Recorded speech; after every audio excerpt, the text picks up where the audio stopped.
If an avoidant has ever said something that lingered in your mind long after the conversation ended, something that made you replay the moment and wonder why it felt so significant, then stay with me. What you're about to hear may answer a question you've been carrying for much longer than you realize. Most people assume that deep connection is easy to recognize. They believe that when someone truly cares, their feelings will be obvious. The words will be clear, the actions will be consistent, the bond will leave little room for doubt. But avoidant attachment rarely works that way. With an avoidant, some of the deepest signs of attachment appear in unexpected places. Sometimes it's hidden inside a brief pause, a seemingly insignificant comment, a detail they somehow still remember, or even a withdrawal that feels strangely personal. These moments are easy to overlook if you're expecting connection to look conventional. And if you missed those signals, it doesn't mean they weren't there. It simply means you were interpreting the situation through a framework that wasn't designed for how avoidant attachment operates. This isn't about giving false hope. It's not about romanticizing someone's inability to show up for a relationship. And it's certainly not about encouraging you to wait for someone who still cannot meet your needs. It's about understanding what really happened. It's about making sense of why the connection felt so profound and recognizing that their distance may have reflected far more about their internal struggles than about your value as a person. At the same time, it's important to remember something crucial. Forming a bond and building a healthy relationship are not the same thing. An avoidant may become deeply attached and still be unable to create the kind of partnership you deserved. But if you've spent months or even years wondering whether the connection mattered to them at all, whether you imagined its depth, or whether you were the only one who felt something real, what we're about to explore may completely change the way you view the entire experience. Over the years, one question has surfaced again and again in conversations about avoidant attachment. People ask why avoidants pull away. They ask what the silence means. They ask how to survive the confusion that follows the loss of a meaningful connection. Those questions matter. But beneath all of them is another question that cuts even deeper. Did they actually bond with me? Was the connection real for them, or was I the only one assigning meaning to it? That's the uncertainty that haunts so many people after an avoidant relationship ends. Of course they grieve the loss. Of course they miss the person. But often the most painful part isn't the ending itself. It's not knowing what was real. They remember moments that felt unusually genuine, conversations that felt intimate, experiences that seemed deeply meaningful. At the time, the connection felt undeniable. Then everything changed. Distance appeared, silence followed, and suddenly their behavior seemed to tell a completely different story, one of indifference, emotional detachment, and someone who could walk away much more easily than you ever could. Now you're left holding two conflicting realities. One part of you says, "This was one of the most meaningful connections I've ever experienced." The other says, "If it meant that much, why did they act this way?" Living inside that contradiction can make you question your own judgment. So instead of relying on wishful thinking, let's look at patterns that can help make sense of the confusion. To understand the signs, you first have to understand what genuine attachment feels like inside an avoidant person. Because if you don't understand that internal experience, you'll often miss the significance of what they're actually showing you. For someone with a secure attachment style, closeness often feels comforting. As trust grows, connection tends to feel natural and welcome. For an avoidant, the experience is often very different. Deep attachment doesn't usually feel peaceful at first. It can feel disruptive. For years, they've built emotional defenses designed to keep vulnerability contained. Those defenses weren't created by accident. They developed for a reason. At some point, their system learned that dependence carried risk, that emotional needs led to disappointment, pressure, rejection, or pain. Over time, self-reliance became protection. So when someone manages to reach beneath those defenses and matter to them in a real way, it can feel unsettling. Not because you've done anything wrong, not because you've crossed boundaries, but because your presence suddenly touches parts of them that were never meant to depend on anyone else. It can feel as though someone has entered an emotional space that was previously guarded and self-contained. Almost as if they've become woven into an internal structure that was built to function alone. That's why avoidant attachment often reveals itself in ways that seem confusing from the outside. The signs are rarely dramatic. They're subtle, indirect, layered, sometimes even contradictory. But once you know how to recognize them, they can reveal far more than obvious declarations ever could. One of the most common signs appears in the form of an unexpected confession. It rarely sounds romantic. It isn't a grand declaration of love. Instead, it often arrives quietly in the middle of an unrelated conversation. They might say something like, "I've always been better on my own," or "Relationships aren't really my strength," or "I don't know if I'm good at this." Sometimes they'll even admit, "I'll probably mess this up." On the surface, these statements can sound like insecurity, self-criticism, or even a warning. But when they appear without prompting, they often carry a deeper meaning. What they're really doing is allowing you to glimpse a vulnerable part of themselves without fully exposing it. They're acknowledging a fear, admitting a limitation, revealing an area where they don't feel confident. At the same time, they're doing it cautiously, leaving themselves enough room to pull back if the vulnerability feels unsafe. And that's important, because avoidant individuals don't usually reveal the parts of themselves that feel inadequate in close relationships unless some level of trust has already been established. When they share that side of themselves, attachment is often already present beneath the surface. Pay close attention to what happens after they say something vulnerable. If genuine attachment is present, there is often a brief but meaningful pause that follows. The words hang in the air for a moment. Even if they do not visibly show it, their nervous system is paying close attention. They are quietly watching to see how you respond. Will you criticize them, try to fix them, push for more than they are ready to share?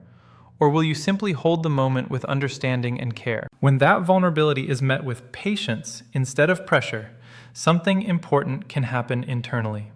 Their system begins to learn that revealing a tender truth does not automatically lead to rejection, judgment, or loss of control. It becomes evidence that openness can be safe. In many cases, that experience creates more trust than an hour-long emotional conversation ever could. So, if an avoidant once shared a simple statement about their struggles, fears, or limitations, do not overlook it. What sounds small on the surface may carry more honesty than a dramatic declaration ever would. Another powerful sign of bonding is what I call the exact memory. People frequently miss this one because it does not seem romantic enough. Time passes, maybe weeks, maybe months. During a casual conversation, you mention something about your childhood, a personal fear, a favorite location, an opinion, or a story you barely remember sharing. Then, unexpectedly, they bring it up again with remarkable accuracy. Not in a vague way, in detail. The precision is what matters. It shows that they did not simply hear the information and move on. They stored it. They revisited it. They carried it with them long after the conversation ended. This matters because avoidant individuals are often skilled at staying partially engaged while still protecting themselves emotionally. They can participate in interactions without allowing every detail to take root. When they remember something small with unusual clarity, especially something that seemed insignificant at the time, it often reveals that your words reached a deeper place than they intended. Your presence remained active in their internal world. And for avoidants, their internal world is often where the strongest evidence of attachment exists. Not necessarily through obvious gestures or constant reassurance, but through what continues to occupy their thoughts when nobody else is around. Think about that for a moment. If they remembered your exact wording, referenced a detail you had forgotten, or connected a current conversation to something you casually shared long ago, that may be one of the clearest indications that you were present in their mind during all the moments they never talked about. A third sign appears through future references, and many people completely overlook it because it often sounds ordinary. Maybe they say, "I'd like to show you that place one day," or "You'd really enjoy this restaurant when we go," or "We should watch that together sometime," or "If you're around next season, I want to take you there." None of these statements necessarily sound romantic. That is exactly why they are easy to dismiss. For someone with a secure attachment style, imagining a shared future is often effortless. Including another person in future plans can feel natural and automatic. For many avoidants, however, the future is psychologically protected territory. Their mental picture of tomorrow is often designed around independence, self-sufficiency, and emotional safety. It remains carefully managed because relying on another person introduces uncertainty and risk. So, when they naturally place you inside that future picture without being pushed to do so, it can signal something significant. It suggests that you have become part of how they imagine their life moving forward. You are no longer existing only in the present moment. You have entered their internal vision of what comes next. That may seem small, but it is often a meaningful shift. The walls avoidants build do not only regulate present-day closeness, they frequently limit who gets included in their future as well. So if they casually included you in a plan, a dream, an experience, or even a vague someday, pay attention. Sometimes that is their quiet way of communicating, "You already matter more than I'm comfortable saying." And that significance does not disappear simply because fear later caused them to retreat. It does not become meaningless because they struggled to sustain the connection. Often, those future references reveal what their deeper emotional system recognized before their conscious mind was ready to admit it. The next signal is one of the strongest indicators of trust because it involves private disclosure. This is the moment they allow you access to something they normally keep hidden. It may not look dramatic from the outside. In fact, some of the deepest disclosures sound surprisingly ordinary. Maybe they share a fear they rarely acknowledge, a childhood experience they almost never discuss, a sensitive insecurity, a source of shame, a personal belief that feels too exposed to reveal to most people. What matters is not necessarily the subject itself. What matters is that they opened a door that usually remains closed.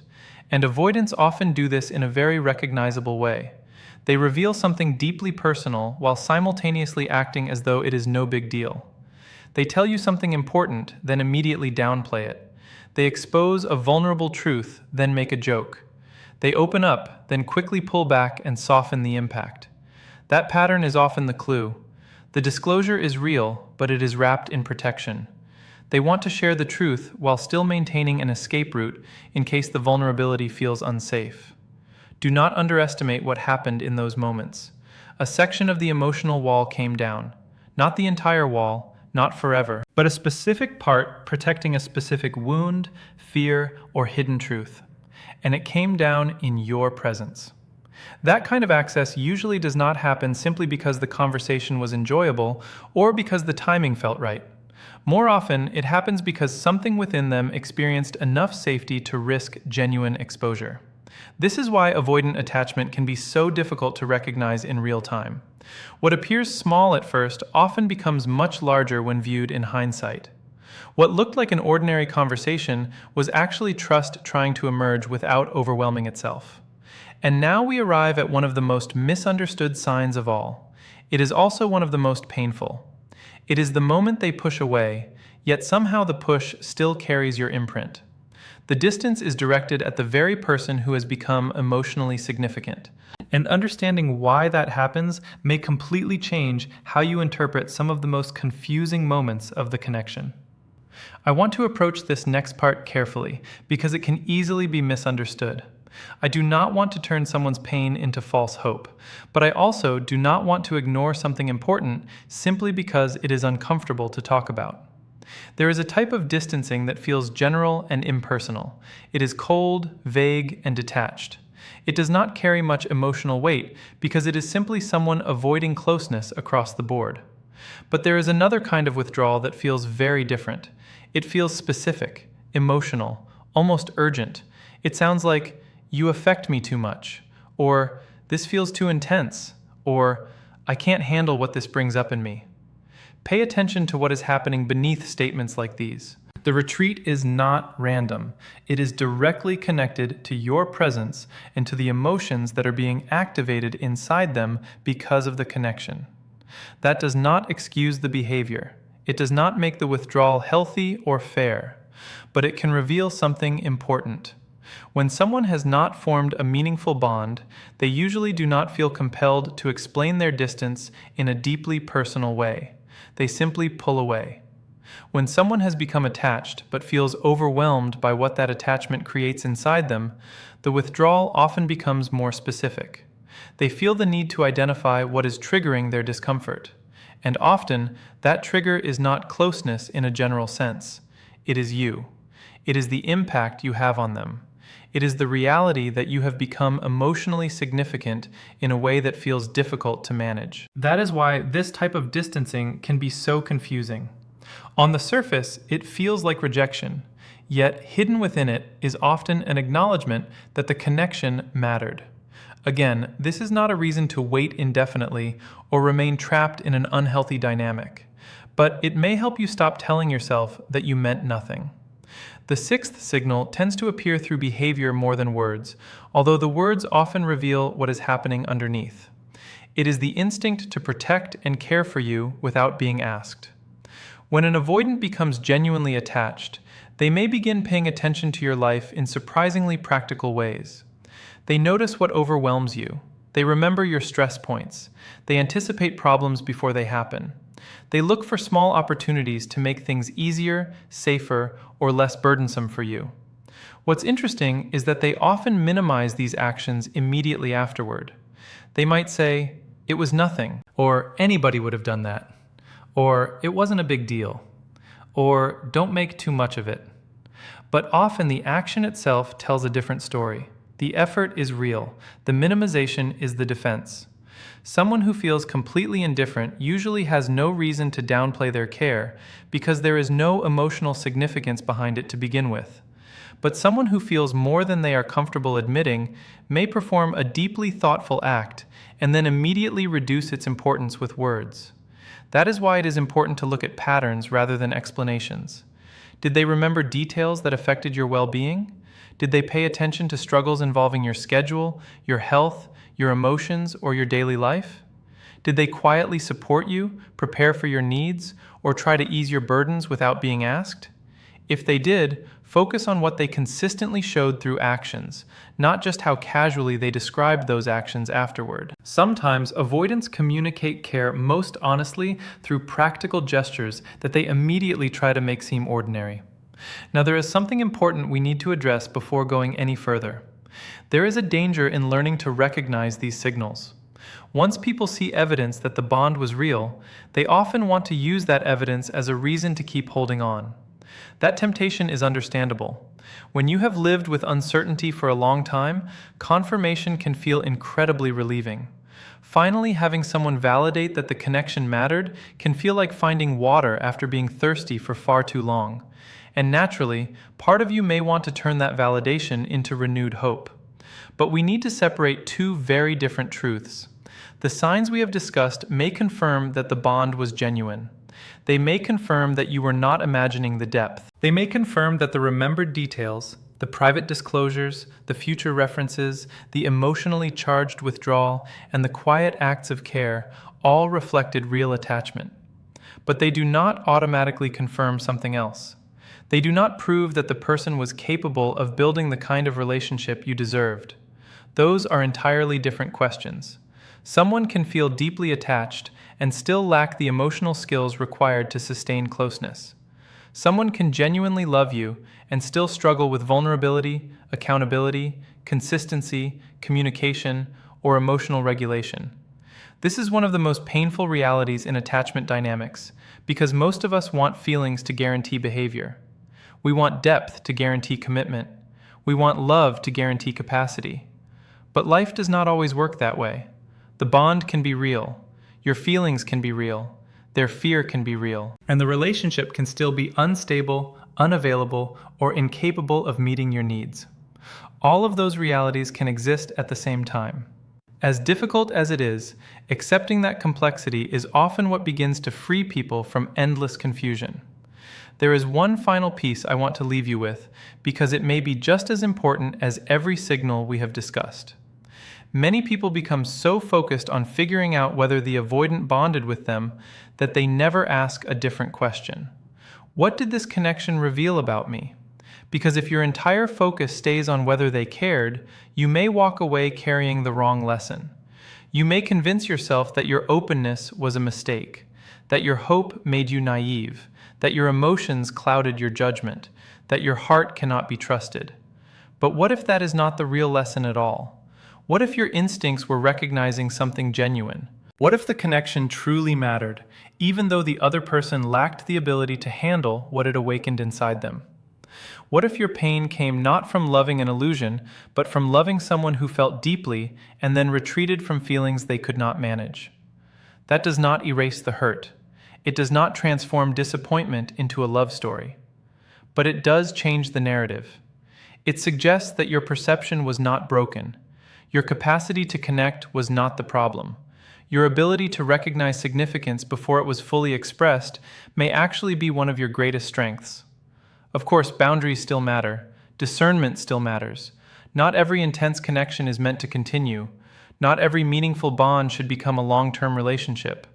But your depth is not a flaw simply because someone else could not remain present within the emotions your connection stirred inside them. That distinction matters. Because when people lose sight of it, they often leave these experiences distrusting the very sensitivity that makes deep love, deep connection, and genuine intimacy possible in the first place. There is one more piece of this that deserves attention: timing. Sometimes avoidants do not fully understand their own attachment while it is happening. They feel the pull toward someone, the constant thoughts, the tenderness, the fear, and the emotional disruption. But because all of these feelings arrive at once, they often struggle to make sense of them.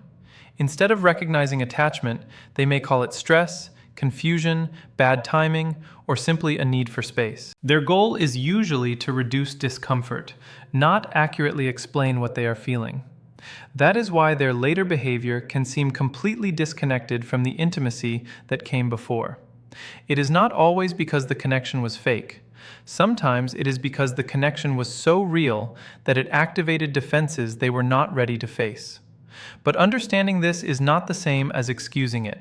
If someone disappears, shuts down, or keeps you trapped in a cycle of closeness and distance, the impact on you still matters. Your nervous system still pays the price. Your life still deserves more than uncertainty and emotional fragments. What this understanding can do is help you stop seeing every withdrawal as proof that you were too much or not enough. Often, the avoidant is not running because there was no connection. They are running because there was a connection, and it demanded more emotional capacity than they had. Remember this: a real bond is not the same thing as real readiness. So if you realize the bond was genuine, use that truth wisely. Do not use it to reopen doors that keep hurting you. Do not use it to justify behavior that damages your peace. Instead, use it to rebuild trust in yourself. Tell yourself, I was not foolish for feeling what I felt. I responded to something real, and I can honor that reality without abandoning myself. That is strength. You do not need to make them the villain to validate your pain. You do not need to make them your destiny to validate the bond. The truth often lives between those extremes. Maybe they understood your importance more than they ever admitted. Maybe they felt it in every memory they kept, every vulnerable truth they shared, every future plan they imagined, and every act of quiet care. And maybe you felt it too. That is why the loss hurt so much. You were not grieving a fantasy. You were grieving a real bond that eventually met its limits. Trust that truth. Let it restore your faith in your own heart. You were not wrong for feeling deeply. You were not weak for loving sincerely. You were not imagining something empty. You sensed what was there. Now carry that truth with dignity, keep your self-respect intact, and move forward without shrinking the depth of what your heart is capable of holding.